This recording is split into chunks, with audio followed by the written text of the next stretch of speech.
ಬೆಂಗಳೂರಿನಲ್ಲಿ 4 ಅಂತಸ್ತಿನ ಕಟ್ಟಡ ವಾಲಿದೆ. ಹೀಗಾಗಿ ಬಾಡಿಗೆ ಮನೆಯವರನ್ನ ಖಾಲಿ ಮಾಡಿಸಿದ್ದಾರೆ ಮಾಲೀಕ. ಕೋರಮಂಗಲದ ಜಕ್ಕಸಂದ್ರದಲ್ಲಿರುವಂತಹ ಕಟ್ಟಡ ಇದು. 4 ಅಂತಸ್ತಿನ ಕಟ್ಟಡ ವಾಲ್ ಬಿಟ್ಟಿದೆ. ಹೀಗಾಗಿ ಆ ಮನೆಯಲ್ಲಿ ಬಾಡಿಗೆ ಇದ್ದವರನ್ನ ಮನೆ ಮಾಲೀಕ ಖಾಲಿ ಮಾಡಿಸಿದ್ದಾರೆ. ಯಲ್ಲಪ್ಪ ಎಂಬುವವರಿಗೆ ಸೇರಿದಂತಹ ಕಟ್ಟಡವನ್ನ ಕೆಡವೋದಕ್ಕೆ ಈಗ ಸಿದ್ಧತೆ ಆಗ್ತಾ ಇದೆ. 20x30 ಸೈಟ್ನಲ್ಲಿ 4 ಅಂತಸ್ತಿನ ಮನೆಯನ್ನ ನಿರ್ಮಾಣ ಮಾಡಲಾಗಿತ್ತು. ಅದೇ ಕಟ್ಟಡ ಈಗ ವಾಲಿದೆ. ಜೆಸಿಬಿ ಮೂಲಕ ಮನೆಯನ್ನ ತೆರವು ಮಾಡಿಸ್ತಾ ಇದ್ದಾರೆ ಪೊಲೀಸರು. ದೃಶ್ಯಗಳಲ್ಲಿ ನೋಡ್ತಾ ಇದ್ದೀರಾ, ಇದೇ ಕಟ್ಟಡ ಈಗಾಗಲೇ ತೆರವು ಕಾರ್ಯಾಚರಣೆ ಆರಂಭ ಆಗಿದೆ ಪೊಲೀಸರಿಂದ. ಕೋರಮಂಗಲದ ಜಕ್ಕಸಂದ್ರದಲ್ಲಿರುವಂತಹ ಕಟ್ಟಡ 20x30 ಸೈಟ್ನಲ್ಲಿ 4 ಅಂತಸ್ತಿನ ಕಟ್ಟಡವನ್ನ ಕಟ್ಟಲಾಗಿದೆ.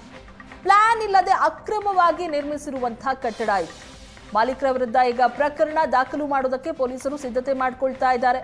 ಸ್ಥಳಕ್ಕೆ ಮಡಿವಾಳ ಪೊಲೀಸರು ಭೇಟಿ ನೀಡಿದ್ದು ಪರಿಶೀಲನೆ ನಡೆಸಿದ್ದಾರೆ. ಈಗಾಗಲೇ ಜೆಸಿಬಿ ಸಹ ಸ್ಥಳದಲ್ಲಿದೆ. ಈ ಕಟ್ಟಡವನ್ನ ತೆರವು ಮಾಡೋದಕ್ಕೆ ಸಿದ್ಧತೆಗಳಾಗ್ತಾ ಇದೆ. ಈ ಬಗ್ಗೆ ಹೆಚ್ಚಿನ ಡೀಟೇಲ್ಸ್ ಕೊಡ್ತಾರೆ ನಮ್ಮ ಪ್ರತಿನಿಧಿ ಕಿರಣ್. ಪ್ಲಾನ್ ಇಲ್ಲದೆ ಅಕ್ರಮವಾಗಿ ಈ ರೀತಿಯಾಗಿ ಕಟ್ಟಡವನ್ನ ನಿರ್ಮಾಣ ಮಾಡಿದ್ದಾರೆ. ಯಾವ ರೀತಿಯಾಗಿ ಘಟನೆ ನಡೀತು, ಘಟನೆ ಬಗ್ಗೆ ಯಾವಾಗ ಗೊತ್ತಾಯ್ತು? ಪೊಲೀಸರು ಸ್ಥಳದಲ್ಲಿದ್ದಾರಾ ಈಗ?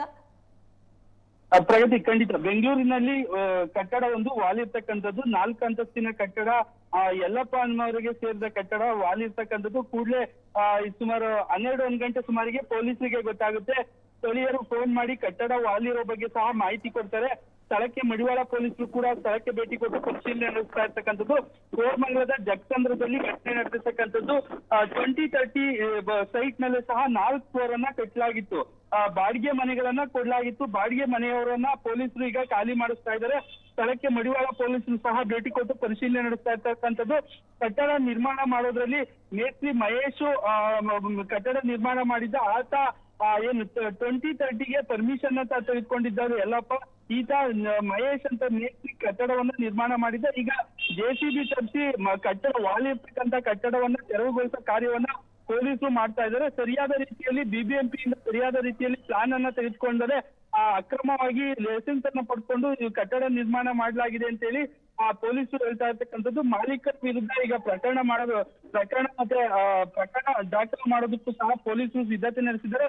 ಅಲ್ಲಿ ಮನೆಯಲ್ಲಿ ಬಾಡಿಗೆಗಿದ್ರು ಅವರನ್ನೆಲ್ಲ ಸಹ ತೆರವು ಮಾಡೋ ಕಾರ್ಯ ಕೂಡ ನಡೀತಾ ಇರ್ತಕ್ಕಂಥದ್ದು. ವಾಲಿದ ಕಟ್ಟಡದಿಂದ ಭಯಭೀತರಾಗಿದ್ದಾರೆ. ಅಕ್ಕಪಕ್ಕ ಕಟ್ಟಡದ ಜನರು ಕೂಡ ಭಯಭೀತರಾಗಿದ್ದಾರೆ. ಈಗ ಪೊಲೀಸರು ಸಹ ಸ್ಥಳಕ್ಕೆ ಭೇಟಿ ಕೊಟ್ಟಿದ್ದಾರೆ. ಮತ್ತೆ ಜೆಸಿಬಿ ಕರೆಸಿ ಈಗ ಕಟ್ಟಡವನ್ನ ತೆರವು ಮಾಡೋ ಕೆಲಸ ಕೂಡ ಮಾಡ್ತಾ ಇರ್ತಕ್ಕಂಥದ್ದು. ಪ್ರಗತಿ, ಥ್ಯಾಂಕ್ ಯು ಕಿರಣ್ ನಿಮ್ಮೆಲ್ಲ ಡೀಟೇಲ್ಸ್ಗಾಗಿ.